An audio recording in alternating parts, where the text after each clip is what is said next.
Present कर दूं यहाँ पे। देखिए थोड़ा सा टेबल की फॉर्म में जो है वो एक चीज लिख लेते हैं। अगर आपको याद हो तो हम ऐसा करते हैं कि कुछ चीजों का कंपैरिजन कर लेते हैं जरा, लीनियर और एंगुलर का।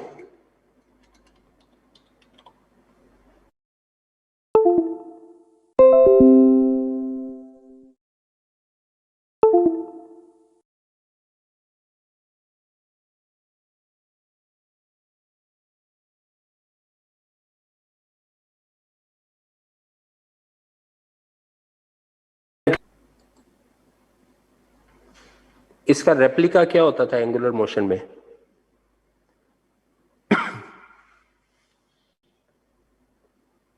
मैं आपको हिंट दे देता हूँ। मैस जो होता है वो बेसिकली, अगर आपको न्यूटन फर्स्ट लॉ याद हो तो Newton first law of motion ये कहता है कि मैस बेसिकली, या Newton first law of motion he exactly अगर याद हो तो न्यूटन फर्स्ट लॉ को हम एक और नाम देते हैं, याद है? Law of inertia, law of inertia. अच्छा, मैस जो है वो समहाउ इनर्शिया को रिप्रेजेंट कर रहा होता है। एंगुलर मोशन में आपने कोई इस तरह का लफ्ज पढ़ा है इनर्शिया से रिलेटेड?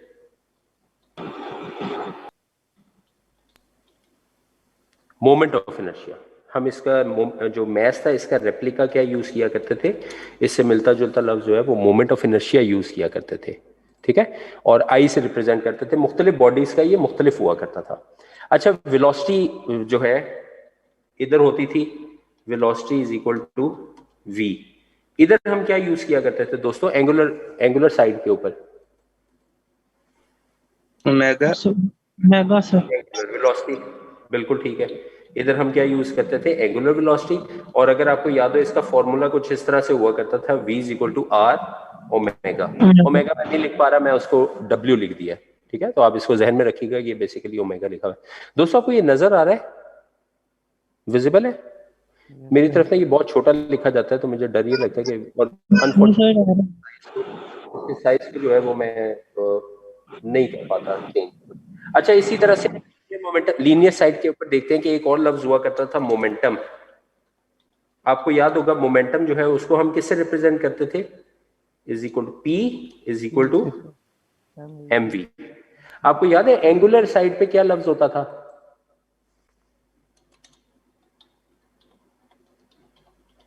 एंगुलर मोमेंटम होता है, एल से मोमेंटम होता था। और इसका फॉर्मूला क्या होता था? ओए फंस गए। L is equal to R plus P। अच्छा ठीक है, L is equal to R cross P, ठीक है? ये फॉर्मूला होता था इसका, बिल्कुल ठीक। L is equal to R cross P. अच्छा, इसी तरह से लीनियर साइड पे अगर आप आए तो मैं इधर एक और लफ्ज लिखता हूं कि एक और लफ्ज हुआ करता था, फोर्स हुआ करती थी, और उसको हम रिप्रेजेंट किससे करते थे? F is equal to M A. आपको याद है एंगुलर साइड पे इसका फोर्स का सिनोनिम, या इसका जो इससे मिलता जुलता इसका भाई जो है वो क्या होता था?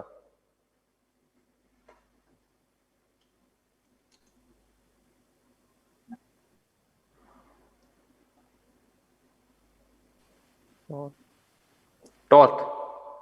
चलें जल्दी से बताएं, इसको रिप्रेजेंट किससे करते थे?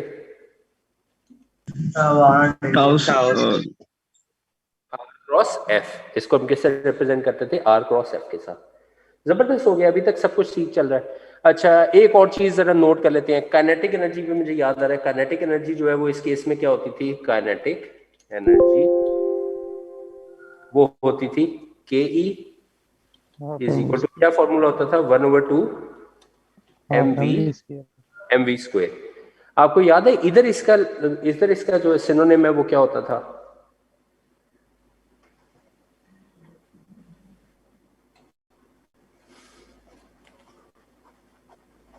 अच्छा देखिए, घबराने की बात नहीं है। अब ये जाहिर बात है यहाँ पे कोई एंगुलर टर्म होगी, एंगुलर काइनेटिक एनर्जी या कोई इस तरह की चीज। फर्क आपने बस ये देखना है कि देखिए जहां मैस था वहां अब क्या चीज आ जाएगी एंगुलर में? सर ये ओमेगा, यानी कि आई वो आ जाएगा। वी जो होगा उसकी जगह क्या आ जाएगा? ओमेगा आ जाएगा, बस और कुछ नहीं होना। तो अगर आपको याद हो इसका फॉर्मूला कुछ इस तरह से हुआ करता था, आई ओमेगा स्क्वायर, ठीक है? माजरत 2 मिनट। आई कैपिटल लिखना था, उसको स्मॉल कर दिया, और ओमेगा को जो है वो मैंने कैपिटल कर दिया। इसका फॉर्मूला कुछ इस तरह का होता था, आई ओमेगा स्क्वायर। माजरत, बहुत माजरत, मैं एक दफा एक्सप्लेन कर देता हूँ। हाफ आई ओमेगा स्क्वायर है ये, लेकिन अनफॉर्चुनेटली इस पर लिखा नहीं जा रहा है, इस वजह से मैंने इसको ऐसे ही लिखा रहने दिया। जी दोस्तों, सब कुछ समझ में आ रही है आपको बात? Yes sir. ओके। अच्छा, आप नोट करें, एंगुलर के अंदर अमूमी तौर पर आपने हर चीज के साथ क्या लगा देना होता था? आर। तो वो चीज क्या बन जाती थी? एंगुलर वाली बन जाती थी। फोर्स है, उसके साथ आपने आर लगा दिया, एंगुलर चीज बन गई।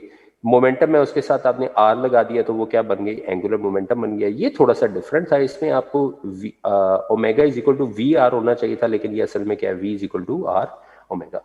तो वो जो रट्टा मारने वाली मैं तरकीब बता रहा हूँ, उससे थोड़ा सा ये मुख्तलिफ है, एंगुलर वेलोसिटी रादर उलट है उससे। ठीक है, तो ये जरा जहन में रखिएगा। तो अब हम जो है वो जो टॉपिक की तरफ वापस चलते हैं। आपको याद होगा अभी थोड़ी देर पहले मुझे कोई बताएगा थ्योरम 1 हम क्या पढ़ के आए हैं?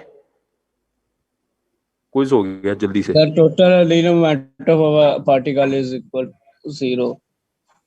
इज कंजर्व्ड, जीरो नहीं, इज कंजर्व्ड इफ, कब जीरो होगा या कब कांस्टेंट होगा? माजरत, मैं खुद जीरो कह रहा हूं। कब कांस्टेंट होगा? जब फोर्स जीरो होगी, जब फोर्स जीरो होगी, जब फोर्स क्या होगी? जीरो। अच्छा, अब हम इसी तरह की एक और चीज देखेंगे कि अगर कोई एंगुलर मोमेंट, जब हम अब देखें वहां पे क्या था? मोमेंटम कंजर्व रहेगा। अब हम क्या पढ़ेंगे कि एंगुलर मोमेंटम कंजर्व रहेगा अगर क्या चीज जीरो होगी? पहले क्या थी? Force zero. अब हम क्या कहेंगे? क्या चीज जीरो होगी? टॉर्क। टॉर्क। ठीक है, तो अब हम उसी थ्योरम का एक और हिस्सा देखने जा रहे हैं, जिसमें हम देखेंगे कि एंगुलर मोमेंटम भी जो है वो क्या रहता है? कंजर्व्ड रहता है अगर टॉर्क क्या हो? जीरो। ठीक है, तो अब हम उसकी तरफ चलते हैं, देखते हैं उसकी डिटेल इन्होंने किस तरह से दी हुई है। देखिए जी, अब नीचे आ गया, तो नीचे वो कहते हैं the angular momentum of a particle with respect to origin is defined as L is equal to R cross P. अब आपको इससे घबराने की जरूरत नहीं है, आप अभी थोड़ी देर पहले मैं आपको बहुत अच्छे तरीके से रिवाइज करा के आए हो ये फॉर्मूलाज। तो एंगुलर मोमेंटम का आपको वहां पे फॉर्मूला याद होगा कि मोमेंटम के साथ बस सिर्फ क्या लग जाएगा? आर लग जाएगा, तो वो क्या बन जाएगा? Angular momentum. इसी तरह से जो टॉर्क है या मोमेंट ऑफ फोर्स कह लें, यानी फोर्स का उलट जो है वो टॉर्क होता है बेसिकली। एंगुलर साइड के अंदर फोर्स का जो सिनोनिम कह लें या उसका भाई कह लें, कुछ भी कह लें, तो ये जो फोर्स से मिलता जुलता जो लफ्ज है वो क्या है? टॉर्क। अब टॉर्क में भी देखें फोर्स के साथ सिर्फ आर लगाया हुआ, तो वो क्या बन गए? अब ये दोनों चीजें यहां पे अगर आप देखें, सॉरी माजरत, मैं इसको बहुत ज्यादा खींच रहा हूं, लेकिन जरूरी है जितना ज्यादा अच्छे तरीके से यहाँ पे एक्सप्लेन कर दें तो आगे इजी हो जाएगा। इन दोनों टर्म्स को अगर आप देखें तो ये बेसिकली किसको रिप्रेजेंट कर रही है? लीनियर वाले कंपोनेंट्स को। और ये जो दोनों साइड्स हैं ये बेसिकली किसको रिप्रेजेंट कर रही हैं? एंगुलर वाले साइड को। लीनियर मोमेंटम जो था उसको आपने आर से मल्टीप्लाई कर दिया, क्या बन गया? Angular momentum. लीनियर फोर्स थी, उसको आपने आर से मल्टीप्लाई कर दिया, तो क्या बन गया? एंगुलर मोमेंटम, एंगुलर फोर्स, या आप उसे कह लें टॉर्क, हम अमूमी तौर पर इसे कहते हैं। ठीक है, तो अब जो हम डिस्कस करने जा रहे हैं वो टॉपिक है ये बेसिकली थ्योरम, इसको पढ़ लेते हैं पहले कि angular momentum of a particle conserved अगर क्या हो? टॉर्क क्या हो? जीरो। ठीक है, तो एग्जैक्टली वही है फॉर्म। अगर दूसरा थ्योरम भी, अगर आप सिर्फ एंगुलर का लफ्ज हटा दें, यहां से देखें, मैं क्या कर दूं? एंगुलर का लफ्ज हटा दूं एक तो, और दूसरा यहां पे टॉर्क की जगह क्या लिख दूं? फोर्स। तो क्या ये थ्योरम नंबर 1 नहीं बन गया पूरा? पढ़ लेते हैं एक दफा। The momentum of a particle subject to no force is conserved. तो देखिए बिल्कुल थ्योरम 1 है। फर्क सिर्फ ये हुआ है कि फोर्स की जगह आपने क्या लिख दिया? टॉर्क लिख दिया। मोमेंटम की जगह आपने क्या लिख दिया? एंगुलर लिख दिया। अब इसको जरा एक दफा पढ़ लेते हैं कि ये मैथमेटिकली हमें किस तरीके से समझाने की कोशिश करता है। फिजिक्स तो हमें समझ में आ गई है, आप जानते हैं कि इसके अंदर कुछ पोर्शन फिजिक्स का होता है, कुछ पोर्शन मैथमेटिक्स का होता है। तो अब जरा मैथमेटिक्स को समझने की कोशिश करते हैं। देखिए वो कहता है सबसे पहले तो आप ये जान लें कि जो टॉर्क होता है वो क्या होता है? R cross F. अच्छा, और एफ जो है वो आप पढ़ के आए हुए हैं कि फोर्स जो है वो क्या है? बेसिकली एम ए, या आप उसको क्या लिख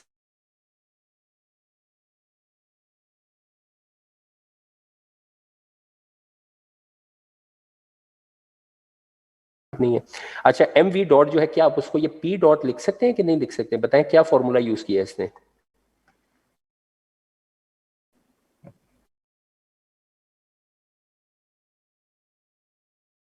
Change in momentum. अच्छा हाँ, ये आपने बड़ी जबरदस्त बात की है। मैं पता नहीं क्यों इसको इस तरह से नहीं सोच रहा था। देखिए बहुत सादा सी बात है।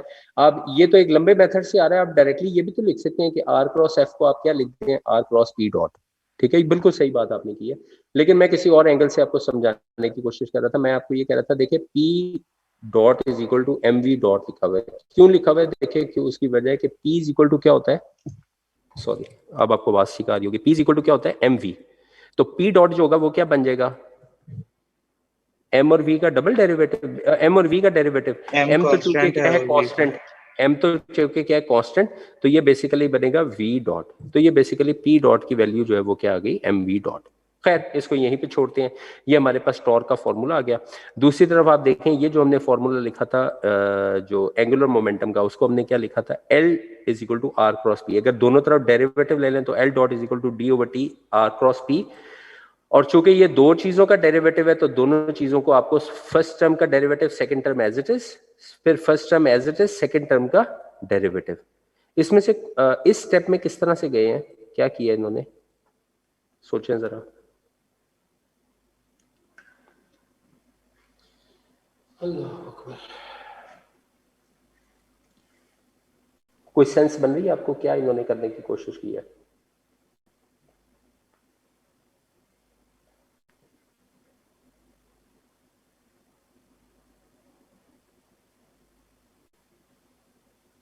देखिए इन्होंने करने की ये कोशिश की है कि अब ये चाह ये रहे हैं कि देखें जब हमने एल डॉट लिया तो इसके दो कंपोनेंट्स बन गए हैं, एक ये फर्स्ट कंपोनेंट और एक ये सेकंड कंपोनेंट।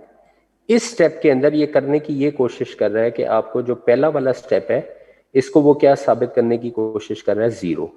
उसके लिए लॉजिक क्या यूज कर रहा है, कहता है R dot cross P is equal to, हम क्या लिख सकते हैं, R dot cross M V. Simple है, पी का फॉर्मूला पुट किया हुआ है एम वी। अच्छा ये अगर आप कर दें तो अंदर क्या बन जाएगा, M R dot cross R dot, ठीक है। और जब दोनों वेक्टर सेम हो तो उनका जो क्रॉस प्रोडक्ट होता है वो आपके पास क्या आता है, जीरो। तो इसलिए ये पहली टर्म जो है ये पूरी क्या हो गई, जीरो। अगर ये पहली टर्म पूरी जीरो हो गई तो इसका मतलब है एल डॉट जो है वो सिर्फ किसके बराबर है, आर क्रॉस पी डॉट के। आपने वो लिख दिया L dot is equal to R cross P dot, जबकि ऊपर आप साबित करके आए कि आर क्रॉस पी डॉट जो है वो किसके बराबर होता है, एन के, ठीक है। तो ये इस तरह से इन्होंने प्रूव करने की कोशिश की है। मैथमेटिकल है, थोड़ा सा ट्रिकी है, एक दफा आप समझेंगे तो आपको समझ में आ जाएगा। लेकिन इंपॉर्टेंट बात ये है कि आपको उसकी फिजिकल सिग्निफिकेंस पता हो कि फिजिकली ये यहाँ हो क्या रहा है। ये तो मैथमेटिक्स है, समझ आ जाए बहुत अच्छी बात है, ना समझ में आए तो थोड़ी देर इसके ऊपर लगा लें, आपको इंशाल्लाह ताला समझ में आ जाएगी। बस थोड़ा सा ट्रिकी है, कभी एक स्टेप फिर दूसरा स्टेप फिर तीसरा स्टेप कहीं और से आ गया, इस वजह से आपको थोड़ा टेंशन दे रहा होगा। लेकिन इंपॉर्टेंट चीज ये है कि आप इसको समझें। अच्छा अब इसको जरा इक्वेशन को समझने की कोशिश करते हैं। अगर आपके ख्याल में ये n जो है वो क्या हो जाए, जीरो, तो क्या होगा, एल डॉट की वैल्यू क्या हो जाएगी दोस्तों, जी जीरो ही हो जाएगी सर। जीरो ही हो जाएगी। इसमें सर परेशानी की क्या बात है, ये कोई सवाल है आपका पूछने वाला। अगर n जीरो हो जाए तो जाहिर बात है एल डॉट जो होगा वो क्या हो जाएगा, जीरो। और अगर एल डॉट जो है वो जीरो हो जाए, यानी किसी चीज का डेरिवेटिव जीरो हो जाए, तो इसका मतलब है कि वो असल में चीज जो है वो इटसेल्फ क्या है, कांस्टेंट। है। अच्छा कांस्टेंट का ही दूसरा अंग्रेजी के अंदर एक मुश्किल सा नाम क्या है, कंजर्व्ड। आप उसे कांस्टेंट कह लें या उसे कंजर्व्ड कह लें, बात एक ही है। तो हम यहाँ पे थ्योरम क्या बनाएंगे कि अगर हमारे पास n जो है वो क्या हो जाए, जीरो, तो l हमारे पास क्या होगा, कांस्टेंट होगा। अगर इसके लिए मुख्तलिफ अल्फाज यूज करें, सिंबल ना यूज करें, तो हम कहेंगे अगर टॉर्क जो है वो हमारे पास जीरो हो जाए तो जो एंगुलर मोमेंटम है वो हमारे पास क्या रहेगा, कांस्टेंट। या उसे अगर आप किसी को इंप्रेस करना चाहते हैं मुश्किल अंग्रेजी बोल के, तो आप उसे कहेंगे एंगुलर मोमेंटम आपके पास क्या हो जाएगा, कंजर्व्ड हो जाएगा। ले जी, इन्होंने नीचे यही बात लिखी हुई है कि if no torque acts on a particle, कि अगर n जो है वो आपके पास जीरो हो जाए तो l डॉट क्या होगा, जीरो। और l डॉट जीरो होने का मतलब है कि l आपके पास क्या रहेगा, कांस्टेंट रहेगा। उसी को थ्योरम की शक्ल में इन्होंने लिख दिया, angular momentum of a particle subject to no torque is conserved. दोस्तों यहाँ तक किसी को कोई टेंशन हो, कोई तकलीफ हो तो प्लीज एक दफा आप देख लीजिए, क्योंकि दो थ्योरम्स हो चुके हैं, उसके बाद फिर हम आगे शिफ्ट करते हैं। यहाँ तक किसी को कोई टेंशन, मैं 2 मिनट ब्रेक ले लूं।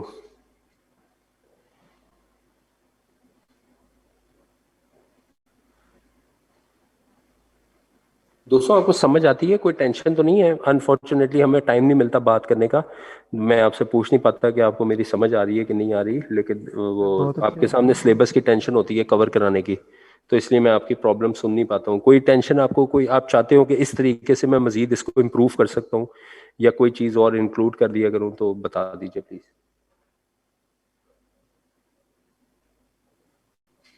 अगर आपकी कोई सजेशन हो इस कोर्स को मजीद इम्प्रूव करने के लिए तो प्लीज़, मेरे टीचिंग मेथडोलॉजी में आपको कोई मसला लगता हो या कुछ।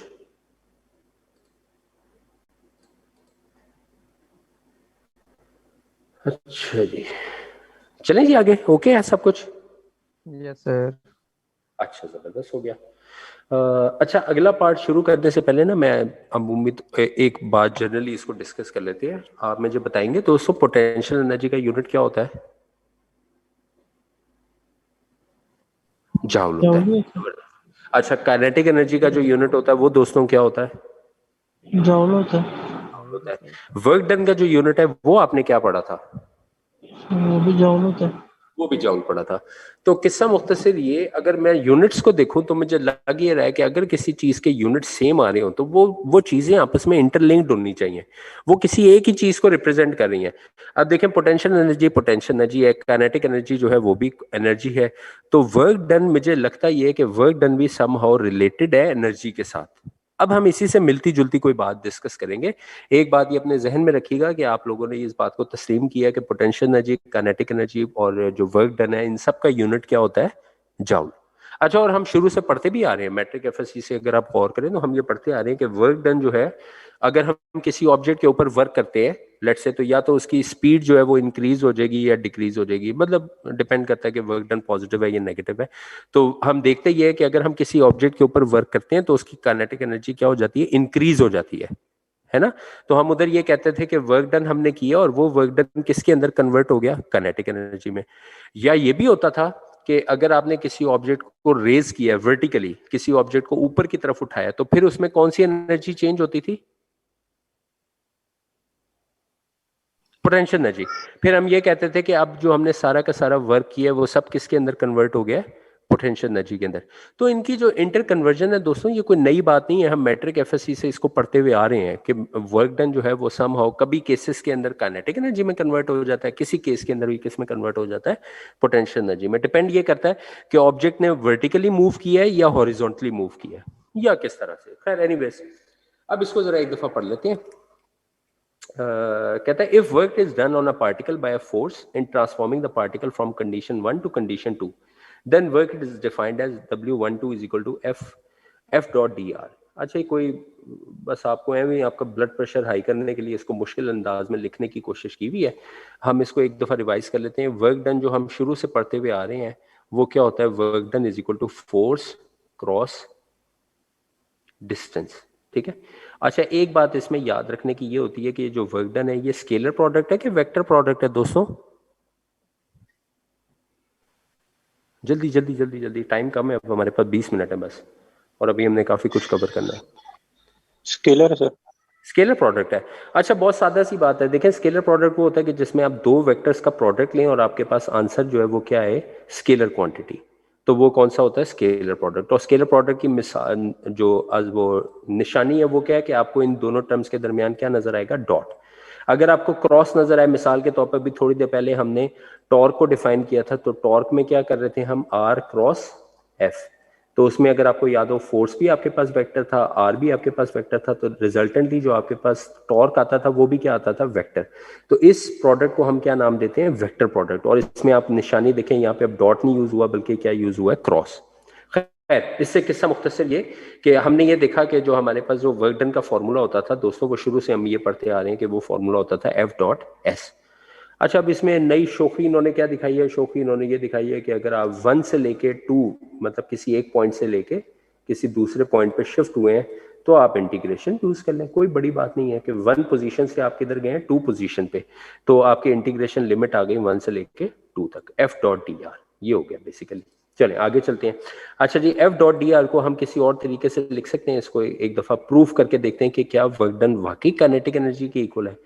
अव्वल तो आप ये भी पहले पढ़ के आए हुए हैं, लेकिन चलें एक दफा इसको डिस्कस कर लेते हैं। एफ डॉट डी आर को क्या हम इस तरह से लिख सकते हैं? देखें, एफ को हम इस तरह लिख सकते हैं, M D V over D T. कौन सा फॉर्मूला यूज किया? Simple, M A. एक्सेलरेशन को इन्होंने क्या लिख दिया? D V over D T. अच्छा, डी आर जो है, क्या इसको मैं D R over D T into D T लिख सकता हूँ? लिख सकता हूँ जी। मैं अगर बच्चों का ब्लड प्रेशर हाई करना हो तो क्या बड़ी बात है? डी टी हमें पता है कैंसिल हो रहे हैं आपस में। तो अगर आप इसको बस सिर्फ बच्चों को तंग करने के लिए D R over D T into D T लिख दें तो कोई इसमें परेशानी नहीं है। लेकिन फर्क क्या हुआ? ऐसा लिखने से हमें फायदा ये हुआ कि D R over D T को बाद में हम क्या लिख सकते हैं? V D T. और ये क्या बन गया, ये तो जैसे था वैसे का वैसे इधर आके हमने लिख दिया, M D V upon D T वैसे का वैसे ही आ गया। D R over D T को बस सिर्फ हमने क्या किया नेक्स्ट स्टेप में वी डॉट डी टी। अच्छा अगर ये काम कर दिया तो अब ये नोट करें, ये चारों चीजें आपस में क्या हो रही हैं, मल्टीप्लाई, और मल्टीप्लाई किससे हो रही हैं, स्केलर प्रोडक्ट से यानी डॉट प्रोडक्ट से। तो अगर मैं यहां से क्या करूं कि मैं एम ओवर टू साइड पे ले लूं, D over D T, V dot V D T. दोस्तों ये क्या किया है यहाँ पे आपके ख्याल में, अनोखा ही काम हो गया कोई, मुझे तो समझ नहीं लग रही है, आप कुछ समझाने की कोशिश करेंगे क्या किया है यहाँ पे। अल्लाह अकबर।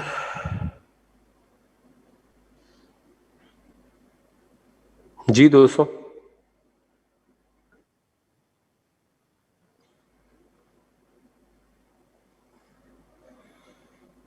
कुछ समझ लग रही है आपको।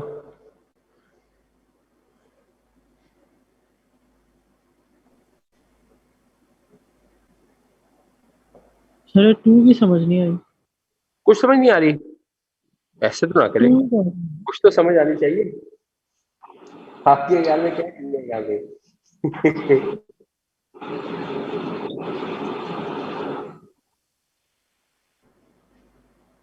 जी अल्लाह,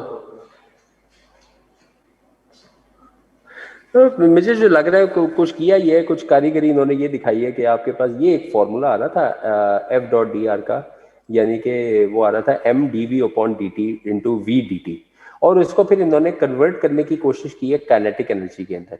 वर्क डन, ये देखें अगर ये आपके पास जो फॉर्मूला है, ये किसका फॉर्मूला है, वर्क डन का, ठीक है। और इधर जो आपके पास जो चीज आ रही है वो क्या आ रही है, अगर मैं इसको शॉर्ट करके लिखना चाहूं तो ये मेरे पास टर्म आ रही है, अगर मैं काइनेटिक एनर्जी को किससे रिप्रेजेंट कर दूं, टी के साथ, तो ये बेसिकली क्या है, काइनेटिक एनर्जी, और ये उसका क्या है, डेरिवेटिव। तो वर्क डन जो है वो हमें ये साबित करने की कोशिश की है इन्होंने मैथमेटिकली कि वर्क डन जो है वो किसके बराबर है, change in kinetic energy. Work done किसके बराबर है, चेंज इन काइनेटिक एनर्जी। और जब हम लेक्चर का स्टार्ट हमने किया था, अगर आपको याद हो, लेक्चर के स्टार्ट में हमने यही बात की थी कि बाज़-औक़ात हम देखते हैं कि जब हम किसी ऑब्जेक्ट के अंदर वर्क डन करते हैं, कि ऊपर वर्क डन करते हैं, तो उसकी काइनेटिक एनर्जी क्या हो जाती है, चेंज हो जाती है। अच्छा इसी तरह जब हम किसी ऑब्जेक्ट को ऊपर की तरफ लेके जाते हैं तो वर्क डन जब हम करते हैं तो उस वक्त उसकी पोटेंशियल एनर्जी क्या हो जाती है, चेंज हो जाती है। तो अब देखें इधर इन्होंने यही साबित करने की कोशिश की है, बाद में ये कहते हैं कि वर्क डन अगर आप इसमें लिमिट भी साथ अप्लाई कर दें, तो लिमिट जब आप अप्लाई करेंगे, देख रहे हैं आप ऊपर जो लिमिट हमने अप्लाई की थी 1 से लेकर 2 तक, तो वही लिमिट जब आप अप्लाई करें तो ये चीज क्या बन जाएगी, half M V two square minus V one square. Simple है कि जब आप लिमिट अप्लाई करते हैं तो एक दफा आपने कौन सी वाली वैल्यू पुट करनी होती है, ऊपर वाली वैल्यू, और फिर कौन सी वाली वैल्यू, माइनस के साथ नीचे वाली वैल्यू। तो ये क्या बन जाएगा, half M V two square minus half M V one square. तो ये T two minus T one basically वही चीज है, चेंज इन काइनेटिक एनर्जी, ठीक है। बस सिर्फ टी जो है उन्होंने काइनेटिक एनर्जी को किस तरह से लिखने की कोशिश की है, टी की फॉर्म में, ठीक है। अच्छा इधर अगर आप देखें, ये जो हम बात कर रहे थे, इधर अगर आप बात करें तो इधर इन्होंने बस सिर्फ उसको इंटीग्रेशन, जो जिस तरह हम इंटीग्रेशन में यूज नहीं करते, उसको सिर्फ डेरिवेटिव बनाने की कोशिश की है। जब आप इसका डेरिवेटिव लेंगे तो देखें ये वापस वही चीज नहीं बन जाएगी, जब इसका डेरिवेटिव आप लेंगे तो टू टू से मल्टीप्लाई होगा, उधर तो क्या रह जाएगा, खाली वी, तो ये वापस वही चीज बन जाएगी, टू टू आपस में क्या हो जाएंगे, कैंसिल। तो अपनी तरफ से एक टू को डिवाइड करने की कोशिश की है ताकि उसका फॉर्मूला बनाया जा सके डेरिवेटिव का, ठीक है। चले, तो नोट जो करने वाली बात थी वो इसमें ये थी कि जब आप वर्क डन किसी ऑब्जेक्ट के ऊपर करते हैं तो उसके अंदर क्या चीज चेंज होती है, काइनेटिक एनर्जी। क्या लाजमी है दोस्तों कि जब हम वर्क डन करें तो हमेशा काइनेटिक एनर्जी जो है वो पॉजिटिव आए, change in kinetic energy, change in kinetic energy negative भी हो सकता है कि नहीं। मिसाल के तौर पर मैं आपको समझाने की कोशिश करता हूँ। लेट्स से एक ऑब्जेक्ट था, इसको तो डिलीट कर दूं ना, ये आपको समझ आ गई है होपफुली। लेट्स से ये मेरे पास एक ऑब्जेक्ट था और इसके ऊपर मैंने कुछ वर्क डन किया, ठीक है। ये मैंने कुछ इसके ऊपर वर्क डन जो है वो किया। पहले इसकी काइनेटिक एनर्जी थी वो थी लेट्स से T1, और बाद में वर्क डन करने के बाद ये ऑब्जेक्ट जो है वो कुछ लेट्स से आगे की तरफ चला गया और उस वक्त इसकी काइनेटिक एनर्जी जो हो गई है वो क्या हो गई है, T2। तो मैं उम्मीद ये कर रहा हूँ कि जब मैं वर्क डन कर रहा हूँ तो फिर T1 जो है वो कम होगा और T2 की वैल्यू क्या होगी, ज्यादा। अगर ऑब्जेक्ट खुद वर्क डन कर रहा है तो फिर उस केस में जो है T1 की वैल्यू क्या होगी, काइनेटिक एनर्जी नेगेटिव आ जाएगा, चेंज। जी जी जी जी। अगर ऑब्जेक्ट खुद वर्क डन कर रहा होगा तो फिर हम उसको क्या कहेंगे कि दूसरी दफा में काइनेटिक एनर्जी क्या हो जाएगी, कम, क्योंकि अब उसकी एनर्जी कम हो जाएगी ना, वो खुद वर्क डन कर रहा है। देखें इसको मैं एक्सप्लेन कर देता हूँ। अगर ये ऑब्जेक्ट है लेट्स से और ये खुद वर्क करके यहाँ पे अगर किसी जगह पे आ जाता है तो हम ये कहेंगे कि ये जो इसने काम किया है ये किसी ना किसी एनर्जी की वजह से किया ना, और वो एनर्जी इस वक्त इसकी कौन सी होगी, काइनेटिक एनर्जी। तो हम इस वक्त कहेंगे कि इस वक्त शुरू में इसकी काइनेटिक एनर्जी होगी ज्यादा, लेकिन बाद में चूंकि इसने काम किया है तो अब इसकी काइनेटिक एनर्जी क्या हो गई है, कम। तो इस केस में जो T2 माइनस T1 होगा वो क्या होगा, पॉजिटिव के नेगेटिव दोस्तों?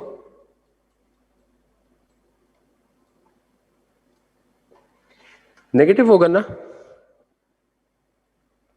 ठीक हो गया। तो नेगेटिव जब भी आपके पास चेंज इन काइनेटिक एनर्जी आए तो फिर आप ये कहेंगे कि अब आपके ऑब्जेक्ट ने खुद से काम किया, ठीक है। तो ये वो वाली बात आ गई जो हम मैट्रिक एफएससी में अक्सर पढ़ा करते थे, work done on the object या work done by the object, ठीक हो गया।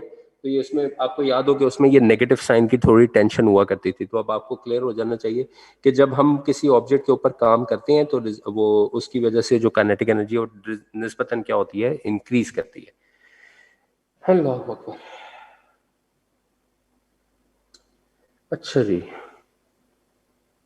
ये देखें यही इन्होंने बात जो है वो नीचे एक्सप्लेन भी की है कि अगर आपके पास, ये इस बात को तो थोड़ी देर के लिए भूल जाए, चले इसका कोई फायदा नहीं। कहता है अगर आपके पास T1 जो है वो क्या हो, ज्यादा हो, T2 कम हो, यानी इनिशियल काइनेटिक एनर्जी ज्यादा हो और फाइनल काइनेटिक एनर्जी क्या हो, कम। इस केस में जो वर्क डन होगा वो क्या होगा, नेगेटिव होगा। अच्छा, और वर्क डन नेगेटिव होने का मतलब क्या है, the particle has done work with the resulting decrease in kinetic energy. इसका मतलब ये होगा कि पार्टिकल ने खुद से काम किया है, particle has done work, particle ने खुद से काम किया और उसकी वजह से उसकी अपनी काइनेटिक एनर्जी क्या हो गई है, डिक्रीज हो गई है। दोस्तों कोई टेंशन, सब ओके?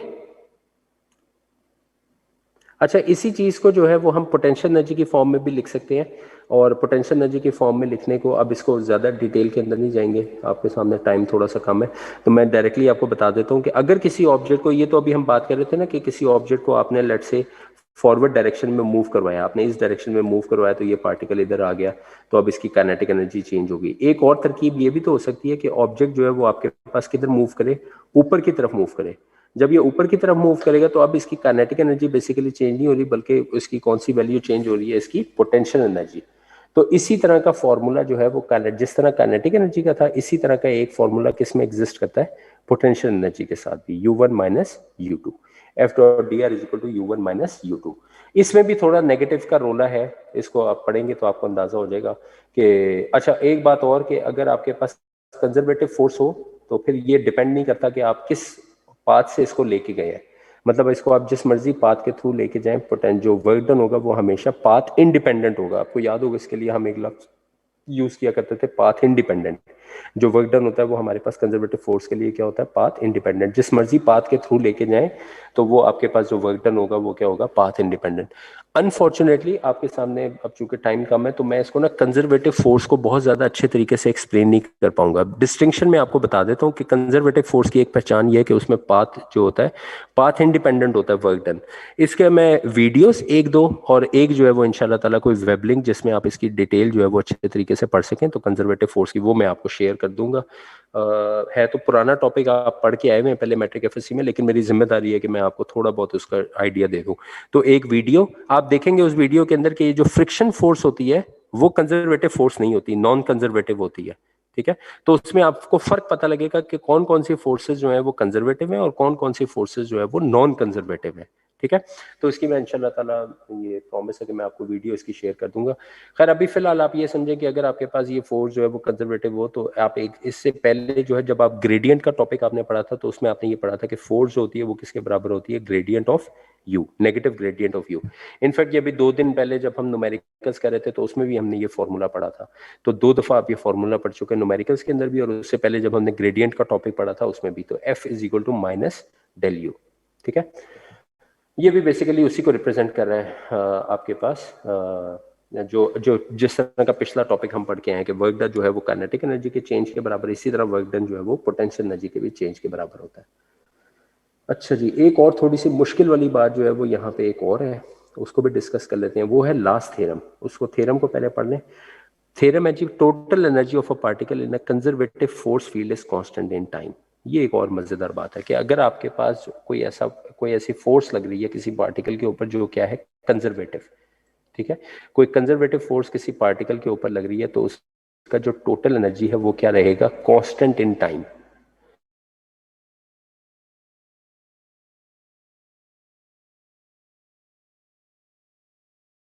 रहा है कि ये कोई इस तरह की जो डेरिवेशन है वो कुछ इस तरह की बनेगी कि DE अपॉन DT आपके पास क्या आ रहा होगा, 0 आ रहा होगा। इस बात को मैथमेटिकली, ये जो नीचे बात मैंने लिखी है इसी को मैं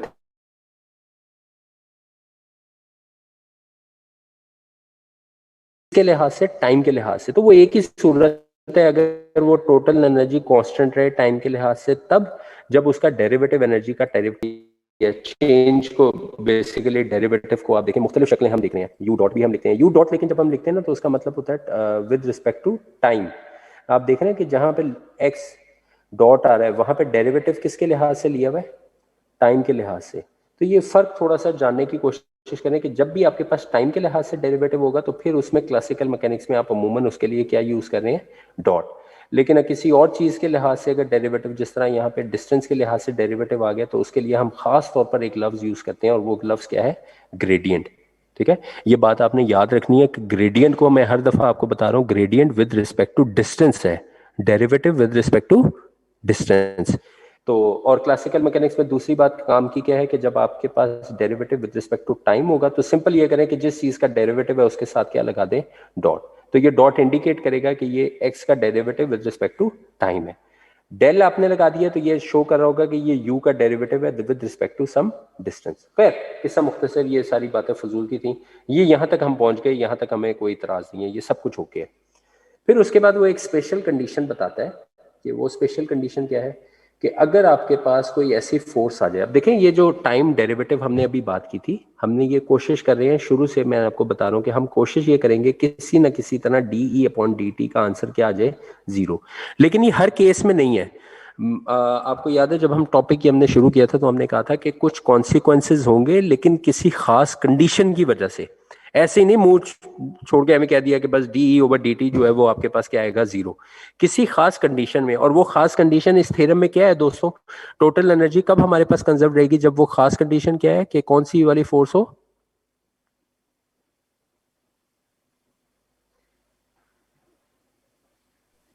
conservative field. Conservative force field हो। जबरदस्त, शुक्रिया आपका। तो अब उसी की तरफ जा रहे हैं। देखिए नेक्स्ट स्टेप में इन्होंने क्या किया है, del U dot D R is plus del U over D T था। खैर, इसको किसी तरह से इन्होंने बाद में जो है वो इस तरह से लिख दिया है। अब मैं एंड पे जो काम के रिजल्ट है उसको पहले एक्सप्लेन कर देता हूँ। अब ये देख लीजिए, इन्होंने बस सिंपल कुछ सब्स्टिट्यूशंस की हुई होंगी। 2.91 के इक्वेशन के अंदर इन्होंने 2.93 और 2.94 को पुट किया होगा, तो ये आपके पास ये इक्वेशन आ जाएगी। मैं आपको इंपॉर्टेंट रिजल्ट जो है वो बता दूं कि कंजर्वेटिव फोर्स फील्ड का क्या होगा। कंजर्वेटिव फोर्स फील्ड में अभी थोड़ी देर पहले हम पढ़ रहे थे कि कंजर्वेटिव फोर्स फील्ड में नॉर्मली टिपिकली क्या होता है, F is equal to minus del U. जिस तरह हमने पढ़ा था ना कि वर्क डन जो होता है वो किसके बराबर होता है, चेंज इन काइनेटिक एनर्जी में। तो अभी अब थोड़ी देर पहले इसी के बाद हम ये भी एक बात देख रहे थे कि फोर्स होती है कंजर्वेटिव फोर्स फील्ड, वो किसके बराबर होती है, चेंज इन पोटेंशियल एनर्जी। अगर ये F is equal to minus del U हो तो आपके ख्याल में ये दोनों चीजें आपस में कट नहीं जाएंगी, तो ये तो चीज पूरी क्या हो गई, 0। साथ ही साथ हम ये देखते हैं कि जो आपके पास del u upon del t जो है वो भी आपके पास अभी हम देखेंगे कि उसको भी हम किसी तरह से 0 करेंगे। उसको एक दफा से पढ़ने की कोशिश करते हैं। Because the term F plus del U vanishes. Vanishes का मतलब क्या है कि ये क्या हो जाती है, 0 इन view of the definition of potential energy, जो अभी हम इक्वेशन 2.88 में पहले पढ़ के आए और वो इक्वेशन मैंने आपको बता दी। वो इक्वेशन क्या थी, F is equal to minus del U. तो ये तो आपके पास क्या हो गई, 0। The total force is conservative. अगर फोर्स कंजर्वेटिव हो, जो अब ये वो कॉन्सिक्वेंस की तरफ आते हैं, तो फोर्स अगर कंजर्वेटिव हो तो फिर उसका मतलब F इज इक्वल टू क्या होता है, माइनस डेल यू। ठीक है, साथ ही साथ एक और कंडीशन देखते हैं कि अगर U जो है वो एक्सप्लिसिट फंक्शन नहीं है टाइम का, यानी U जो है वो पोटेंशियल एनर्जी जो है वो टाइम के लिहाज से वेरी नहीं कर रही, तो recall that we do not consider velocity potential, the force field represented by force F is conservative. तो अनफॉर्चुनेट है, थोड़ा सा ट्रिकी है, मैं इसको एक्सप्लेन करने की कोशिश करता हूँ। कंजर्वेटिव फोर्स फील्ड की एक और पहचान ये होती है कि ये वेलोसिटी डिपेंडेंट नहीं होती है। जो नॉन कंजर्वेटिव फोर्सेज होती हैं उनकी पहचान ये होती है कि वो वेलोसिटी डिपेंडेंट होती है। मिसाल के तौर पर आप फोर्स ऑफ फ्रिक्शन को देखिए। फोर्स ऑफ फ्रिक्शन में हम ये डिफाइन कर रहे थे कि जैसे जैसे आप मोटरसाइकिल पे जा रहे हो तो आपके ऊपर फ्रिक्शन की फोर्स कम होगी। अगर आप गाड़ी के ऊपर जा रहे हो तो आप विंडो में से अपने सर बाहर निकालें तो आपके ऊपर जो फ्रिक्शन की फोर्स लग रही होगी वो कम होगी कि ज्यादा? ज्यादा होगी। ज्यादा होगी। तो हमने ये कहा था कि ऐसी फोर्सेस जो फंक्शन हो किसका, वेलोसिटी का, ये एक और पहचान है। वो कौन सी वाली फोर्सेस होती है? Non conservative forces. ठीक है, जो फोर्सेस क्या हो, वेलोसिटी डिपेंडेंट हो, तो फिर वो फोर्सेस क्या होंगी? कंजर्वेटिव फोर्सेस, वो नॉन कंजर्वेटिव फोर्सेस होंगी। लेकिन जो दूसरी फोर्सेस होती हैं वो उसके ऊपर डिपेंड नहीं करती। तो ये एक तो केस इन्होंने ये यूज किया कि जो F is equal to minus del U हो। एक और केस ये यूज करेंगे कि पोटेंशियल एनर्जी अगर टाइम के लिहाज से चेंज नहीं हो रही तो इसका मतलब है कि DE अपॉन DT का जो आंसर आएगा वो आपके पास क्या आएगा? 0। और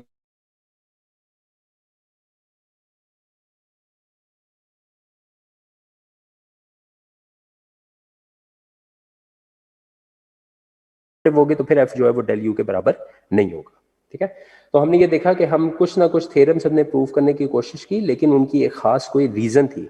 जिस तरह से पहले केस को मैं एक दफा दोबारा आपको बता दूं, पहले केस में हमने ये देखा था, जो पहला थ्योरम हमने पढ़ा, लीनियर मोमेंटम कंजर्व रहेगा लेकिन एक कंडीशन है, टोटल फोर्स क्या हो? 0। फिर हमने पढ़ा एंगुलर मोमेंटम कंजर्व रहेगा लेकिन एक कंडीशन है, टॉर्क क्या हो? 0। तीसरा केस हमने एक और पढ़ लिया अब, और वो हमने क्या पढ़ा कि टोटल एनर्जी कंजर्व रहेगी लेकिन एक कंडीशन है कि फोर्स आपके पास क्या हो? Conservative force field. अगर ये कंजर्वेटिव फोर्स फील्ड ना हुई तो फिर आपके पास ये कांस्टेंट नहीं रहेगी। दोस्तों थोड़ी सी जल्दबाजी मचाइए, लेकिन इंशाल्लाह ताला जब आप ये कंजर्वेटिव फोर्स का टॉपिक पढ़ेंगे या वीडियो देखेंगे तो उसके बाद आपको ये चीजें जो है वो समझ में आ जाएगी। उस वीडियो के अंदर खास तौर पर मैं कोशिश करूंगा कि एग्जैक्टली वो वीडियो मिल जाए। उसमें ये बताया हुआ है कि किस तरह से कंजर्वेटिव फोर्स जो है वो पाथ इंडिपेंडेंट होती है और नॉन कंजर्वेटिव फोर्स जो है वो पाथ के ऊपर डिपेंडेंट होती है। तो आपको ये इंशाल्लाह चीजें समझ में आ जाएंगी।